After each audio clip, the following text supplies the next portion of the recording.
So I've been having a lot of conversations lately around how to buy crypto, especially before a lot of these tokens hit centralized exchanges. And when I think about trading, investing, holding cryptocurrencies, I look at it in sort of three tiers. You have hardware wallets, which are kind of like your safe. You have ledgers, or Trezor is another example, where you can hold your cryptocurrencies within your own custody, and it is typically not meant to stay connected to any other application. The next tier is hot wallets. That is your Metamasks or your Phantoms, which I'm going to go into. And these softwares, which are usually in the form of browser extensions, connect to different third-party applications called protocols, where you can swap for other coins, where you can interact with lending and borrowing platforms, where you can trade, where you can play games, and the list kind of goes on. And then the third tier is with centralized exchanges. That is your Coinbases, your Robinhoods, your Cash Apps, the places where you can buy some cryptocurrencies and tokens the way you would in a more traditional manner, and is probably the most accessible or lowest barrier to entry. And so when you are on the level of the hot wallet, like your Metamasks and Phantoms, that is kind of your entry into the world of DeFi, decentralized finance. And I want to talk about Phantom because when it comes to Metamask, which was originally built for the Ethereum blockchain and now can connect to other blockchains as well. With the Ethereum blockchain, the transaction fees in order to swap for other cryptocurrencies, or when you're swapping for other cryptocurrencies, are extremely expensive, almost disrespectful. And so the Phantom wallet, which is specific to the Solana blockchain, is really great because the transaction fees or gas fees are a lot cheaper, pennies, in order to transact when you're interacting with Solana protocols through the Phantom wallet. And so a great way of onboarding into DeFi is through Solana using the Phantom wallet. I'm going to go into setting up a Phantom wallet and transferring funds from one of the centralized exchanges like Coinbase to Phantom in order to be able to swap for a cryptocurrency or token within DeFi. And so first step is you're going to download the Phantom wallet as a browser extension. And once that is on your browser, you can pin it to the toolbar. Then you're going to go ahead and set up the account. So you're going to create a new wallet, put a password for that wallet, and then it's going to bring you to a page with a recovery phrase. And so I'm doing this for demonstration purposes only. And so this recovery phrase is something you want to make sure to keep in a very safe spot because it's the only way that you can recover the account.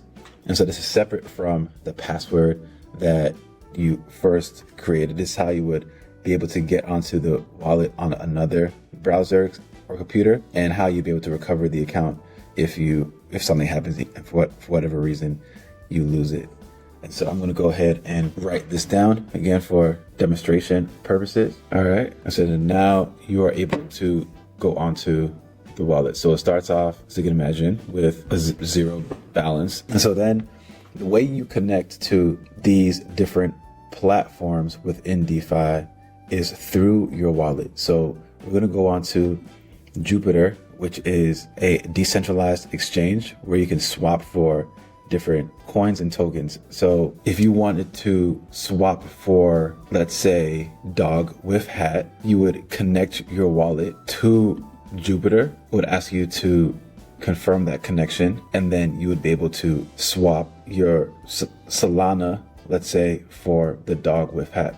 Now, of course, you have to have Solana in your wallet in order to be able to swap for the coin. And so what you do is you have to first set up an account with a centralized exchange like a Coinbase, and then you're going to send the funds from Coinbase to your Phantom wallet. And so in your Phantom wallet, you're going to see that there's a way of receiving funds. So you're going to click on receive. We're going to say receive Solana, and then it's going to give you a public address. This public address is something that you don't want to run around with it, but you can share it with others. This is how anyone would send you funds, but also how you're able to send funds from another platform or account to this account. So we're going to copy that. And then in Coinbase, which is what we're using for the centralized exchange example, we're going to paste the address to as the recipient. And then the amount of Solana that I want to send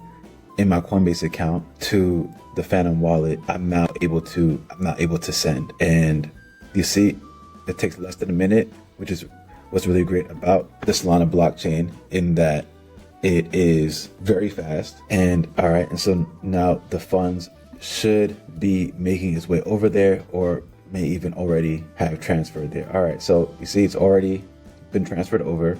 And so now once that's there, in order to connect your wallet to the exchange to swap for a token, you'll now look, if we refresh this page, you'll see that you have the Solana that you sent over from Coinbase to Phantom that's now connected to this Jupiter exchange. And so I'm going to swap it, in this case for demonstration purposes, dog with hat. Now you want to make sure that you leave some of the funds available within Solana, because it's going to be the form of currency that you use for all your transaction fees within any platform connected to the Solana ecosystem. And once the transaction is processed, you now have the token in your custody, and you're able to connect or engage with other applications or protocols within Solana, or bridge to other blockchains and